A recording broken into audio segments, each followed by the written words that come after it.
वैसे तो कोई कुछ बोल दे तो हेड स्पीच पर बुक हो जाता है।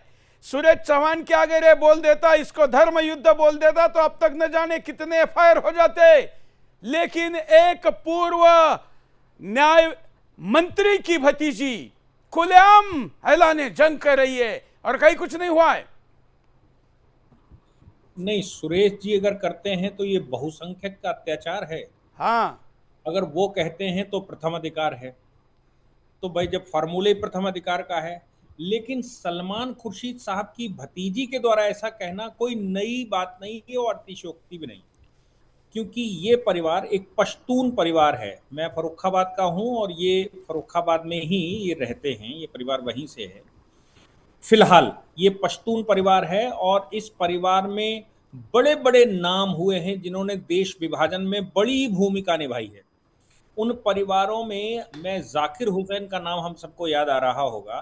जाकिर हुसैन साहब और उनके भाई, मतलब जाकिर हुसैन के परिवार के लोग मुस्लिम लीग के साथ काम कर रहे थे, कुछ लोग कांग्रेस के साथ, कुछ मुस्लिम लीग के साथ, और भारत में विभाजन की प्रक्रिया में भाग ले रहे थे। पाकिस्तान बन गया। पाकिस्तान बनने पर जाकिर हुसैन 7 भाइयों में से 5 पाकिस्तान चले गए, 2 यहाँ रह गए। एक जामिया मिलिया का वाइस चांसलर बना और एक एएमयू का वाइस चांसलर बना, और ये तब से लेकर अभी तक उसी तरह की कार्रवाइयों में भाग लेते रहते हैं। सलमान खुर्शीद साहब, आपको याद होगा 2012 में पाकिस्तान में मंत्री रहते हुए एक स्टेटमेंट दे रहे थे किसी यूनिवर्सिटी में, और वहां पर उन्होंने ये बात कही थी कि हिंदुस्तान और पाकिस्तान के मुसलमान इतने इतने हैं, और उसका एक डेटा दिया था कि इतने परसेंटेज हम बनते हैं और इतने परसेंटेज बनते हुए हम क्या नहीं कर सकते हैं। यानी कि पाकिस्तान के मुसलमान और भारत के मुसलमान दोनों सगे भाई हैं। और सगे भाई क्यों ना हो, क्योंकि जाकिर हुसैन साहब के एक भाई कश्मीर अफेयर्स के मिनिस्टर बने हाँ, और कश्मीर पर हमला हो गया। दूसरे एक भतीजा सीडीएस बना वहां, और सीडीएस होते फिर भारत पर हमला हो गया। और जब भारत पर हमले हो रहे थे तो उस समय जाकिर हुसैन साहब बड़ी पोस्टों पे भारत में थे। सलमान खुर्शीद साहब जब भारत पर हमला हुआ तो सलमान खुर्शीद राष्ट्रपति भवन में थे, और ऐसा उस समय के एनालिस्ट बताते हैं कि सलमान खुर्शीद को इंदिरा गांधी की सरकार ने बाहर निकाल दिया था और ये कहा था कि राष्ट्रपति भवन की जासूसी के इनके ऊपर इल्जाम है। ओ, उस समय खूब में छपा था। सलमान खुर्शीद बच्चे थे तब इनके ऊपर इल्जाम थे कि इन्होंने पाकिस्तान के लिए यहां से ये खबरें देते हैं, उनके जो भाई चचा भतीजे वहां रहते हैं। तो आप सोच लीजिए कि राष्ट्रपति भवन से जिनको निकाल दिया गया हो उस समय के, मैं उस समय था नहीं इसलिए मैं नहीं कह सकता, लेकिन उस समय के एनालिस्ट कहते हैं कि इनको निकाल दिया गया था, बाहर निकाल दिया था। तो आप सोचिए कि पारिवारिक वंशानुगत व्यवस्था, क्योंकि पश्तून कहां है इस समय, पश्तूनख्वा कहां है, पश्तूनख्वा जहां इनका ओरिजिनल घर है, जहां से ये आए थे, वो तो वहीं पर हुआ करता था।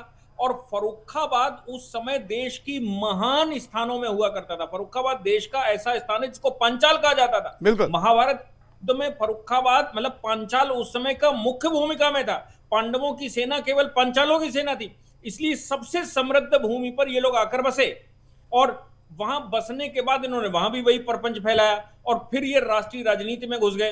राष्ट्रीय राजनीति में घुसते हुए यहां तक पहुंच गए। तो अब अगर भतीजी ऐसा कुछ कह रही है तो कुछ नया नहीं कह रही साहब, वो तो वही परंपरा को ही आगे बढ़ा रही है जो जाकिर हुसैन से शुरू हुई, संभवतः उनसे पहले शुरू हुई होगी, और वहां से चलते चलते अब सलमान खुर्शीद साहब के बाद की पीढ़ी में आ गई। ये फर्रुखाबाद का दुर्भाग्य है कि एक पश्तून परिवार फर्रुखाबाद में आया, उसने फर्रुखाबाद की दुर्दशा करी, और ये परिवार अगर उस स्थान को अपना मानता तो मैं आपको बताऊं कि ये लोग वहां से, जाकिर हुसैन साहब देखिए राष्ट्रपति रहे, उनके बाद सलमान खुर्शीद के पिताजी खुर्शीद आलम जी वो रहे, सलमान खुर्शीद साहब ने लंबे समय तक रिप्रेजेंटेशन किया, लेकिन चवन्नी का वहां काम नहीं किया, क्योंकि इनको मतलब तो पाकिस्तान में पख्तूनख्वा से है ना, पश्तून है, तो इनको फर्रुखाबाद से क्या लेने देना। अब फर्रुखाबाद में अगर सही से चुनाव हो रहा है तो अब इस तरह की मजहबी बातें करके वहां फिर डिस्टर्बेंस करना, ये सब इनके चरित्र में शामिल है और वंशानुगत रूप से कई पीढ़ियों से चल रहा है। इसलिए कोई नई बात नहीं हो रही कि ये लोग कह रहे हैं तो कोई नई बात है।